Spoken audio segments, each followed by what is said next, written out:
And with this engine you can find the Voigt third generation. You heard good here. We have these three gears, only 3 gears, but for me it's best. It's better than the Voigt because it has more speed, the Voigt gear.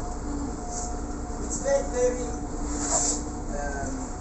lightweight because all the body is not like metal or steel. It's fiberglass. For example, a normal Bucharest bus of 12 meters weighs about 2,000 tons.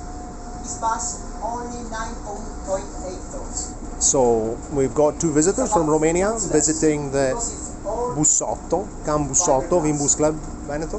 But it's a one problem. Eduard Fabian, who Very travelled light on when he was a kid. Okay, and when It was a very important day for rain, him. you lose traction, you lose control.